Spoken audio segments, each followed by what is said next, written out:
je m'excuse. Je m'excuse auprès de tous les fans du Real Madrid. Effectivement, le Real est arrivé à battre City à l'Etihad 3 buts à 2.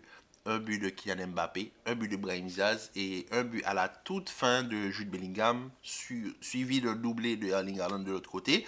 Et comment vous dire qu'aujourd'hui, pour résumer la performance globale de l'équipe, on peut résumer ça à un acte de grand banditisme. Parce que franchement, ce qu'a fait le Real aujourd'hui, ça peut se résumer à être un acte de grand banditisme. Je suis désolé. Venir entamer le match d'une manière féroce. J'ai jamais vu un Real Madrid en 10 minutes me montrer autant en début de match. J'ai vu un Vinicius qui avait de l'orgueil. Parce que quand City déploie ce banner-là, franchement, c'est pour faire mal. Donc City, j'ai vu un Vini qui avait envie de faire mal. Pendant 10 minutes, j'ai vu un bon Real Madrid. J'ai vu un Real Madrid qui imposait un rythme à City. Mais dès que City a pu marquer le premier but, ça a tout changé. J'ai retrouvé le Real que j'aimais pas.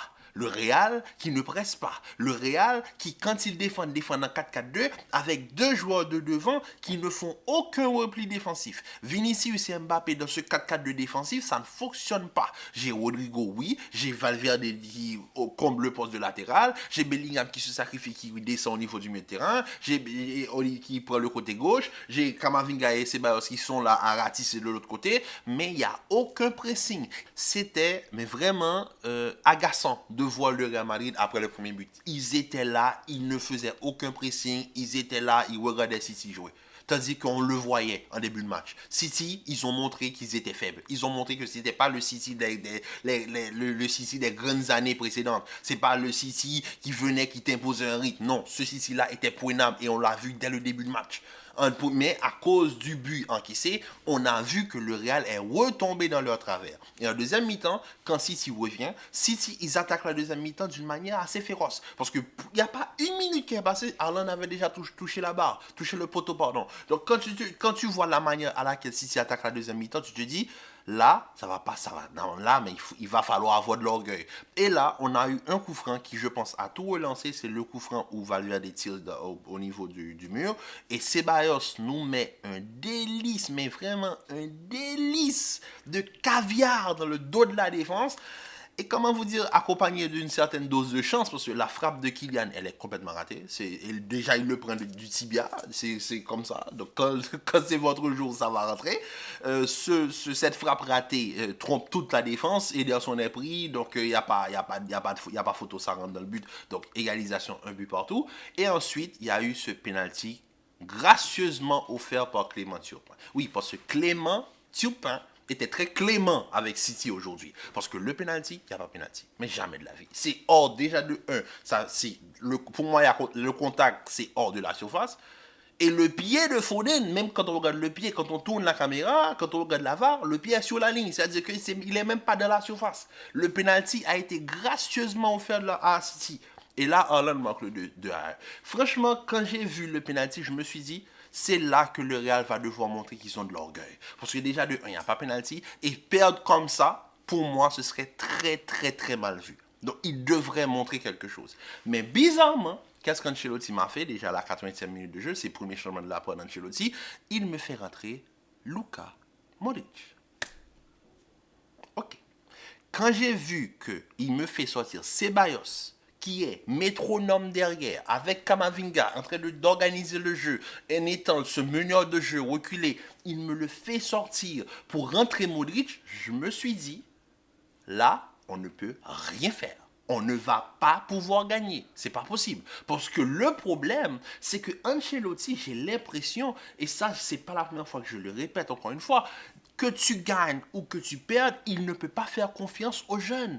Il ne peut pas faire confiance à Brahim. Il ne peut pas faire confiance à Arda. C'est pas possible dans ce genre de match-là. City, il y a Akanji qui est blessé. Et B, il faut confiance à Lewis. Même si Rico Lewis, son entrée est catastrophique. Mais on lui fait confiance. Il faut lui donner de l'expérience. Tu as Arda Güler sur le banc. Tu as un joueur comme Hendrik qui peut t'apporter un mouvement d'attaque au niveau de la défense. Tu as un joueur comme Brahim qui peut t'apporter cet esprit collectif dont tu as besoin dans la ligne offensive. Et tu refuses de leur faire confiance. Tu fais rentrer Modric, 39 ans, Et tu t'attends à quoi? Tu fais sortir ton meneur de jeu reculé, tu fais rentrer Modric, tu t'attends à quoi? Parce que bizarrement, c'est quand Brahim rentre, il n'y a pas deux, trois, premier ballon touché de Brahim, il marque un but. Voilà, premier ballon touché, Brahim fait ce qu'il fait de mieux, il suit l'attaque, il utilise l'espace, il marque un but. Franchement, quand Brahim rentre, je me suis dit, Brahim a marqué, je me suis dit, voilà, c'est ce que je voulais voir. De l'orgueil et un joueur qui franchement mérite sa chance. Et Brahim, il a pris sa chance. Franchement, ça m'a fait plaisir. Et ensuite, il y a eu ce dernier but, le but de Bellingham. Et franchement, là, on va pas se mentir. Ça, c'est vraiment... Et c'est là que je dis, c'est acte de grandeur. Il y a le long ballon d'Asensio, Vinicius qui essaie de lober, son lob est raté. Et heureusement qu'il y avait encore Bellingham sur le terrain, parce que Bellingham, son but là, sauve son match. Le but de Bellingham sauve son match. Parce qu'en première mi-temps, c'était Casper le fantôme. Franchement, je vais être honnête avec vous, j'avais oublié que Bellingham était sur le terrain pendant la première mi-temps. C'était Casper le fantôme. Je ne l'ai pas vu. Il n'était pas là. C'est-à-dire que moi, je voyais le Real. Pour moi, le Real jouait à 10 contre 11. Il n'y avait pas Bellingham sur le terrain. C'est-à-dire que le Real était tellement inoffensif après le but de Erling Haaland que l'équipe, il y a des joueurs, tu ne les voyais plus. Rodrigo, sur son côté, faisait son travail. Mbappé, sur certaines fois, tu le voyais. Vinicius, tu le vois. Mais Bellingham était complètement absent en première mi-temps. Son but sauve son match. Franchement, il n'y a pas photo. Le but sauve le match. Mais suite à cela, j'ai vu une équipe qui, franchement, a initié un bon match, qui ensuite est retombée dans leur travers. Et ensuite, ils ont su relever la tête pour aller chercher le résultat positif. Franchement, ça fait plaisir. Maintenant, il y a des choses, comme je l'ai dit, qui peuvent faire plaisir. Le résultat fait plaisir aux fans du Real Madrid, c'est bien. City est prenable, je l'ai dit. Maintenant, je ne m'attendais pas à ce que ce Real-là arrive à battre ce City. Parce que même, on l'a vu, après le but d'Erling Haaland, quand le Real est mené face à City, eh bien, le Real tombe de leur travers et laisse City jouer. Tandis que, on l'a vu, City, ils étaient prenables. Et le Real refuse d'imposer un tempo à City. C'est juste pour vous dire, malgré que City soit prenable, le Real refuse d'imposer un rythme à City. Et c'est là que je vous dis que tu as l'impression que l'équipe ne travaille pas à l'entraînement. Parce qu'aujourd'hui, on gagne, oui, mais c'est sur des faits individuels. C'est-à-dire que là, le but de Bellingham, c'est pas un but organisé. C'est un long ballon qui casse une ligne, qui casse deux lignes. Ensuite, tu as Vinicius qui rate un lob, tandis que Bellingham était ouvert. Heureusement que Bellingham, c'est un joueur intelligent qui a une certaine hargne, qui continue, qui suit l'action jusqu'au bout et qui finit par marquer son but. Le but de Mbappé, on va pas se mentir, oui, ça, on va parler de la part de Ceballos, oui, mais le but, c'est un petit peu de la chance. Et le but de Brahim, c'est pas une action organisée, hein. C'est une frappe, je pense, de Mbappé qui rebondit sur l'estomac, sur la poitrine de Ederson et que Brahim suit l'action. Brahim est dans l'espace adéquat, il met sa frappe. Mais il n'y a pas de but collectivement construit. C'est-à-dire que tu vois l'équipe, tu te dis que il n'y a pas de collectif dans cette équipe. Il n'y a rien qui est construit. Même quand il y a des actions en première mi-temps qui sont dangereuses, c'est plus des initiatives individuelles que collectives. C'est pas des actions qui sont construites sur des phases de construction, des passes qui sortent de derrière, des ouvertures. Non, c'est purement de l'individualiste. C'est-à-dire que quand on regarde cette équipe du Real Madrid, on ne peut pas compter là-dessus. Moi, je suis content du résultat. Bien heureux de voir ce résultat. Maintenant, au match retour, on va s'attendre à un Real Madrid quand même avec un certain visage au Bernabéu. Mais quand même, quand on regarde le match aujourd'hui, on peut être content du résultat, mais le contenu ne plaît pas. Le contenu n'est pas plaisant. En tout cas, bref. Moi, j'ai bien aimé ce que j'ai vu aujourd'hui. Comme je l'ai dit, j'ai vu une équipe qui a de l'orgueil. Je préfère me focaliser sur les points individuels et de dire félicitations aux joueurs. Parce que Thibaut Courtois, aujourd'hui, on va faire la revue individuelle de chaque joueur. Thibaut Courtois, franchement, top performance de sa part, il n'y a pas à dire, même s'il encaisse 2 buts. Le premier but de Haaland, il ne pouvait rien faire et le penalty est très bien tiré de la part d'Erling Haaland. Mais suite à ça, Thibaut Courtois s'impose dans les buts et il n'y a rien à dire. Il fait énormément d'arrêts qui sont importants. Au niveau de la défense, Raúl Asensio, top performance de sa part, il n'y a rien à dire. Il s'impose comme étant un top défenseur. Et franchement, quand je regarde Raúl Asensio, je vois pas au Koubarsi, je me dis que le football a de l'avenir. On a la future génération, mais il faut juste leur donner leur chance. Et Asensio est en train de saisir cette chance, comme je l'ai dit. J'espère que Asensio ne sera pas un Nacho. Asensio va s'imposer au Real Madrid et va devenir peut-être pourquoi pas, potentiellement dans des années futures, capitaine au niveau du Real Madrid. Parce qu'il dégage une certaine maturité et j'aime déjà ça à son âge.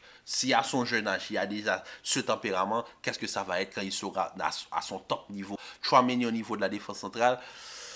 Chouameni, bref, c'est pas son poste, il fait ce qu'il peut, j'ai bien aimé, mais il fait ce qu'il peut. Si tu vois que sur certaines phases, il est pas à l'aise, mais quand même, Chouameni a fait une plutôt bonne performance. Fede Valverde, comment vous dire, Fede Valverde, c'est vraiment le couteau suisse parfait.